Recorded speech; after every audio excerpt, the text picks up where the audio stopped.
chào anh chị em.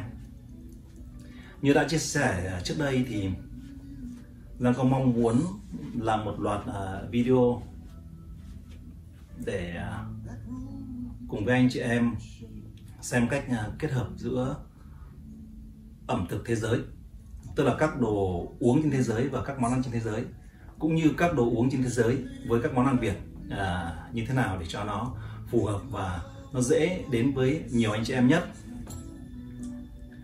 Thì anh chị em biết rằng là những quốc gia được gọi là cường quốc về ẩm thực như là nước Pháp, nước Ý, Tây Ban Nha chẳng hạn ở Âu Châu, hoặc là sang bên Á Đông chúng ta thì là Nhật Bản, có thể là Trung Hoa, Việt Nam, Thái Lan, thì nhiều quốc gia trong đó thì họ có đồ uống và đồ ăn kết hợp với nhau. Họ có ví dụ chẳng hạn như là nước Pháp thì chúng ta có sự họ có champagne hoặc là champagne, rồi các loại vang đỏ, vang chát tức là vang chát ấy, rồi vang trắng, rồi vang rosé, rồi vang ngọt, rồi thêm nữa là cognac chẳng hạn như thế, để kết hợp với các món ẩm thực Pháp sao cho phù hợp nhất. Mà nước Ý thì có những thứ vang của nước Ý, rất nhiều dòng vang, nó có vị sẽ hơi ngọt để phù hợp với những món pizza hoặc là mì ống của Ý, nhiều nước sốt cà chua hơi ngọt ngọt để làm sao cho phù hợp với những món ăn Ý. Tây Ban Nha cũng thế, các chai vang đỏ của Tây Ban Nha thì nhìn chung là nếu mà làm theo Tempranillo sẽ không quá chát để phù hợp với Iberico hoặc là Jamón, tức là những món ăn của Tây Ban Nha. Rồi sang bên Á Đông chúng ta thì anh chị em biết rằng là Nhật Bản thì họ có sake hoặc có soju để rất chi là phù hợp với các món ăn sushi hoặc là những món ăn Nhật.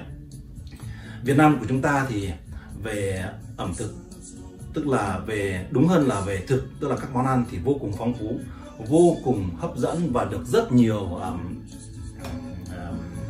các bạn bè quốc tế cũng như là trên thế giới người ta đánh giá cao. Đâu đó thì nếu Giang nhớ không nhầm thì như Philip Kotler, tức là được giải Nobel về marketing, ông đã từng nói rằng là Việt Nam hãy thành đầu bếp của thế giới, bởi vì các bạn ai cũng là đầu bếp cử.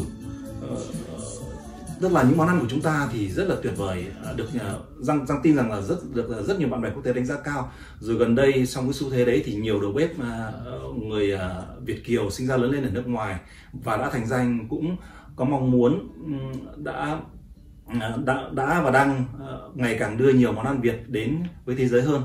Nhưng tiếc thay rằng là chúng ta nhiều món ăn ngon như vậy nhưng lại chúng ta chưa có cái gọi là đồ uống nào được gọi là quốc tiểu. Tức là khi mà nói đến đồ uống, bạn bè quốc tế nói đến Việt Nam thì họ biết về đồ ăn nhưng họ lại không biết đến đồ uống. Chúng ta có quốc lủi nhưng chúng ta chưa có quốc tiểu. Vậy cho nên vì thế cho nên là Giang bằng cái sự trải nghiệm của mình cũng có lẽ là một may mắn trong nhiều khía cạnh, là cũng được đi nhiều nước trên thế giới, và một cái may mắn hơn nữa là Giang uống được nhiều rượu và đặc biệt là ăn được tất cả các món ăn ở những nơi mà Giang đã đi qua. Không có bao giờ là phải đến nơi nào mà Giang phải thèm ăn đồ Việt hoặc gì, bởi vì đến nước nào là Giang hoàn toàn có thể ăn được món nước đấy và ăn rất ngon, rất là vào luôn. Cho nên đấy là cái may mắn. Vì cái may mắn như thế cho nên là Giang với mong muốn của mình là chia sẻ những cái mà mình đã được trải nghiệm đến với anh chị em, để chúng ta cùng nhau có thêm kinh nghiệm, có thêm trải nghiệm cũng như là thêm sự học hỏi. Giang nhớ có một lần ở Âu Châu, một thành phố ở một nước mà Giang cũng không nhớ kỹ lắm nhưng mà đại khái như thế, thì Giang đang ngồi trong khách sạn thì hôm đấy cái anh phục vụ anh ra anh nói với Giang rằng là hôm nay đầu bếp của chúng tôi sẽ làm một món nem rán, tức là món là chả nem đặc biệt. Anh đầu bếp người Áo làm cái món đó, và do một người phục vụ cũng là người nước ngoài giới thiệu cho người Việt Nam một món ăn thuần túy Việt được giới thiệu cho người Việt là Giang. Thì khi Giang nghe đến điều đấy thì Giang vô cùng hãnh diện, vô cùng tự hào về ẩm thực Việt Nam mình. chính vì thế càng ngày càng thôi thúc Giang cái mong muốn là những cái điều Giang đã được trải nghiệm, đã được trải qua và cũng may mắn đã được thử nhiều nơi, nhiều món, thì muốn làm những cái video clips để chia sẻ cách kết hợp ẩm thực của thế giới với nhau và ẩm thực của thế giới, đặc biệt là với các món ăn Việt nói riêng. Thì hôm nay là bắt đầu mà video đầu tiên để giới thiệu, đúng hơn là để chia sẻ về cách kết hợp đồ uống với đồ ăn như thế. Thì Giang chọn ẩm thực Pháp, bởi vì ẩm thực Pháp thì ai cũng biết họ quá là hoàn thiện, họ quá là tuyệt vời từ đồ uống đến đồ ăn. Và vì là ẩm thực Pháp cho nên phải chọn cái thứ đồ uống gần như là đại diện nhất cho các gọi là quốc hồn quốc túy của nước Pháp, đó là rượu Champagne hoặc là Champagne. Giang không có dành tiếng Pháp lắm cho nên nếu mà phát âm tiếng Pháp thì anh chị em những người mà dành rồi thì vui lòng là không có chấp Giang nhau. Thì đây là 2 chai Champagne đến từ nước Pháp của một thương hiệu vô cùng là phổ biến, vô cùng phổ thông, ngon, nổi tiếng, đó là chai Moët Chandon. Moët Chandon thì Champagne có hai loại. Tất cả Champagne thì nó chỉ có 2 loại thôi, là dòng trắng và dòng rosé, tức là dòng hồng. Dĩ nhiên là để đi sâu hơn nữa thì nó sẽ cần phải cả một buổi để nói về Champagne và các loại vang trắng sparkling wine nói chung. Nhưng mà trong cái video hôm nay thì Giang sẽ không có chi tiết. Anh chị em những người mà chưa có kinh nghiệm chỉ cần vui lòng nhớ giúp Giang thế này: Champagne là vang trắng hoặc vang rosé, tức là vang trắng hoặc vang rosé sủi bọt, nhưng phải được làm đúng trong tỉnh hoặc là trong cái vùng gọi là vùng Champagne của nước Pháp, và phải được làm được bằng phương pháp cổ truyền, tức là phương pháp Champagne cổ truyền, và từ 3 giống nho, 3 loại nho quý phái kiêu kỳ đỏng đảnh, đó là nho trắng Chardonnay và 2 loại nho đỏ là nho Pinot Noir và Pinot Meunier. Thì cái nho trắng Chardonnay thì sẽ làm ra những chai Champagne trắng, còn nho đỏ Pinot Noir hoặc là Pinot Meunier thì có thể làm ra những chai Champagne trắng hoặc là chai Champagne rosé, tùy theo cách thức của nhà sản xuất hoặc là của người làm Champagne. Và Champagne thì nó khác với tất cả những thứ sparkling wine nói chung, tức là vang trắng sủi bọt, tức là vang sủi bọt nói chung, là nó cầu kỳ hơn, nó mắc tiền hơn và nó cách làm nó phức tạp hơn, cách thưởng thức nó cũng khó khăn hơn. Đấy thì Giang không quá lan man nữa, bởi vì là riêng về Champagne và các loại sparkling wine thì nói một buổi dài, thậm chí cả ngày chưa hết. Và vì hôm nay là chọn cái đồ uống gọi là quốc hồn quốc túy của nước Pháp, cho nên Giang cũng chọn một cái khách sạn hoàn toàn mang phong cách âm hưởng Pháp, đó là khách sạn Sofitel. Thì hiện tại là Giang đang ngồi ở Sofitel Singapore City Center. Thì anh chị em biết rằng là cái phong cách của Sofitel hoặc các khách sạn mang phong cách Pháp thì họ cũng xem giống nhau, dù là ở bất cứ nơi nào trên thế giới. Giang cũng trải nghiệm ở Sofitel ở một số nước thì cũng xem, tức là cũng tương tự giống nhau, và có cái đặc biệt bởi vì phong cách Pháp cho nên là vào trong phòng là nó có ngay ly uống vang và ly uống Champagne. Đấy thì đây là ly uống vang trắng, đây là ly uống Champagne, và đây là một cái ly nó cũng giống đối với những anh chị em, những người mà chưa có kinh nghiệm lắm ấy, thì thấy nó cũng giống như ly uống vang trắng. Nhưng Giang xin chia sẻ là đây này, cái ly đây là ly uống nước, thì cái chân đế này, cái gót của nó thấp, còn cái ly mà uống vang trắng ấy, thì cái phần này nó cao. Đấy là sự khác nhau anh chị em nhé, anh chị em không có nhầm. Đây nó cũng giống là đây là ly có thể uống nước, hoặc là uống nước juice hoặc nước lọc, hoặc nước tức là nước khoáng, nước suối ấy. Thì cái chân nó thấp và nó ngắn này, tức là đàn ông chúng ta chân ngắn đấy, tóm lại là như thế. Còn phụ nữ này, các chị em chân dài này, đây là để uống vang trắng. Thế thì vang trắng thì anh chị em chúng ta đều biết rằng là vang trắng thì phải uống ly nhỏ, uống lạnh. Thì ly vang trắng càng vang trắng, những loại vang trắng mà càng phải ướp lạnh thì ly lại càng phải nhỏ. Ví dụ chẳng hạn là còn những ly chai vang trắng mà không phải ướp lạnh quá, chẳng hạn những chai vang trắng mà ngâm trong gỗ sồi thì không cần ly quá nhỏ, thì có thể dùng ly lớn hơn và không uống quá lạnh. Nhưng mà để uống champagne thì chúng ta đặc biệt là phải ngâm rất lạnh. Ví dụ đây là một cái chill, tức là một cái ice bucket này, là một cái xô điển hình để ngâm champagne. Thì Giang để chuẩn bị mở ra một chai champagne này ra, Giang đã phải nói với cả những người hầu phòng là ngâm trước cho Giang một tiếng trước, để đủ làm sao nhiệt độ uống một chai champagne nó loanh quanh độ 4 đến 6 độ. Đấy. Và phải uống một cái ly nhỏ như thế này để giữ được nhiệt lâu, chứ không thì nếu mà ta rót vào ly lớn hơn thì rót ra một lúc sau là nó hết lạnh mất thì uống mất không ngon. Và bởi vì hôm nay là mở màn cho những cái loạt bài video kết hợp giữa đồ ăn, đồ uống trên thế giới đã, thì hôm nay Giang chọn dễ nhất, bởi vì cách làm của Giang là bao giờ cũng dễ nhất, cho nên cái gì nó đơn giản nhất. Chúng ta sẽ đơn giản hóa những cái thứ gọi là phức tạp. Lúc nãy Giang nói là chọn champagne là cái thương hiệu rất nổi tiếng nhưng rất dễ mua, là mua Chandon, một chai white, một chai trắng và một chai rosé. Và còn bây giờ thì champagne, anh chị em đều đã nghe bài Casablanca rồi, và cũng không cần nghe thì chúng ta cũng biết, nhiều anh chị em biết rằng là champagne thì sẽ kết hợp với món trứng cá muối đen hoặc là trứng cá muối nói chung.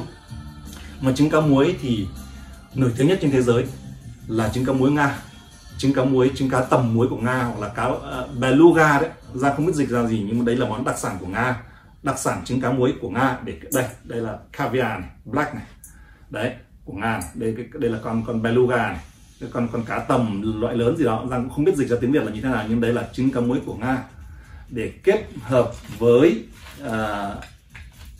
đặc sản của Nga kết hợp với đặc sản champagne của Pháp. Thì để kèm ấy thì chúng ta có một ít kem chua, đây sour cream này, một ít kem chua này, sour cream. Và đây là cái này, đây là cái potato pancake của đầu bếp khách sạn làm, tức là Giang order thì họ serve Giang, còn thực ra thì cái món này là không có serve được lên trên phòng. Đây, tức là làm bột khoai tây nghiền và làm mỏng dán lên. Thì bây giờ cách thức như thế nào thì Giang xin chia sẻ luôn để anh chị em được biết. Bây giờ Giang sẽ ra lấy một cái khăn để mở chai champagne.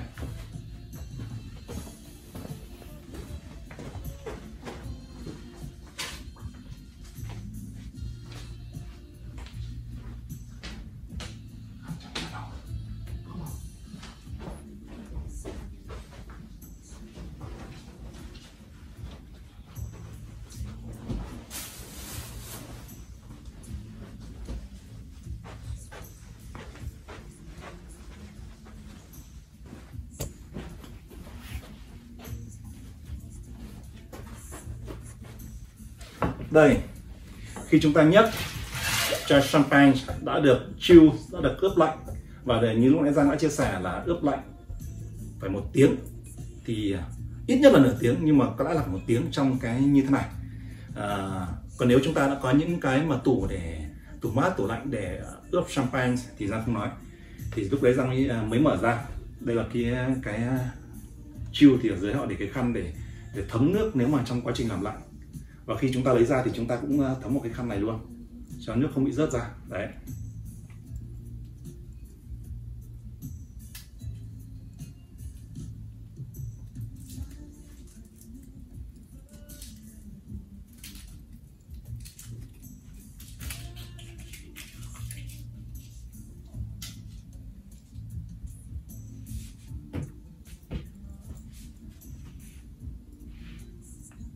Đối với những anh chị em mà chưa có kinh nghiệm thì chúng ta có thể đặt cái chai lên trên bàn. Nhưng mà anh chị em nhớ là khi mở champagne thì chúng ta phải nghiêng độ góc 45 độ, thì lúc cái lực đẩy nó ra đến đỡ bị mạnh. Đấy. Và đấy, rất là nhẹ nhàng. Chúng ta có thể bỏ cái này vào đây luôn và chúng ta rót vào.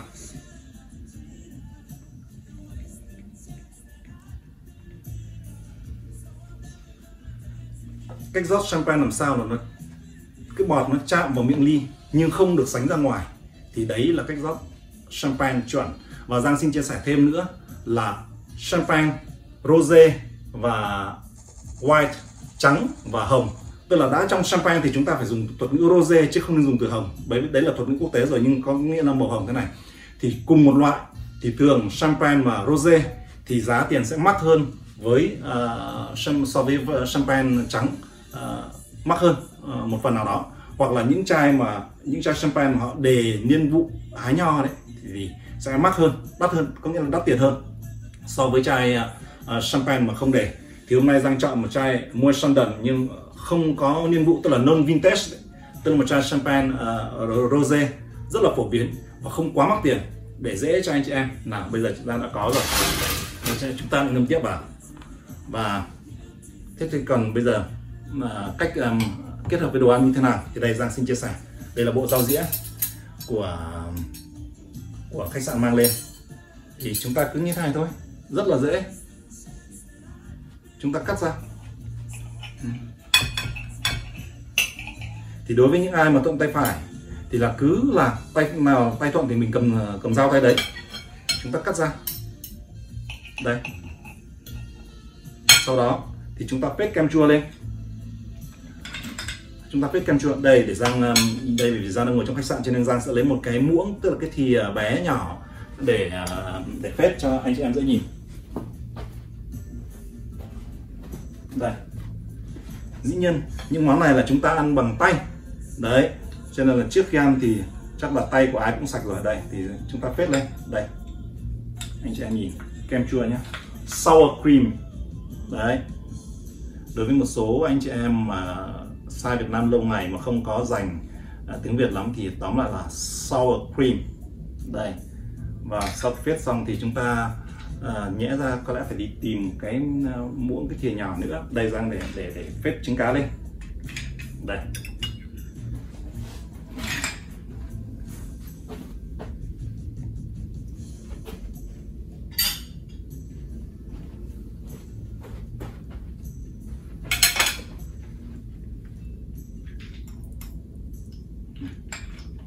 Thì nhìn chung món trứng cá caviar là món mắc tiền, đắt tiền so với thu nhập chung, đắt tiền ngay cả bên những nước giàu có thì cũng không phải ai cũng có điều kiện để dùng món này.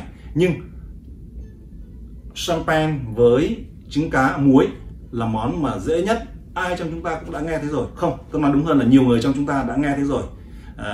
Và hôm nay Giang chỉ gọi là nhắc lại cái điều mà nhiều người Âu, Mỹ, người phương Tây nói chung, những người sành thì họ đã biết rồi, chứ không có cái gì mới cả.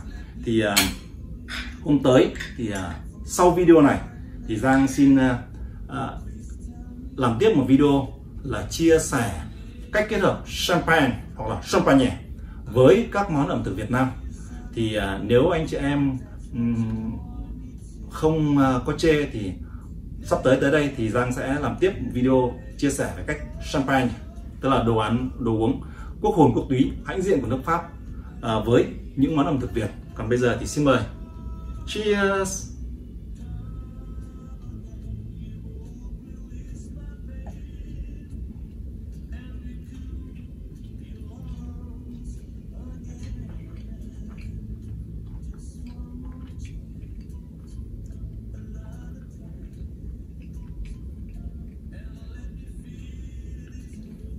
Rất tuyệt vời, rất đúng vị. Xin cảm ơn anh chị em. Xin chào tất cả và hẹn gặp lại.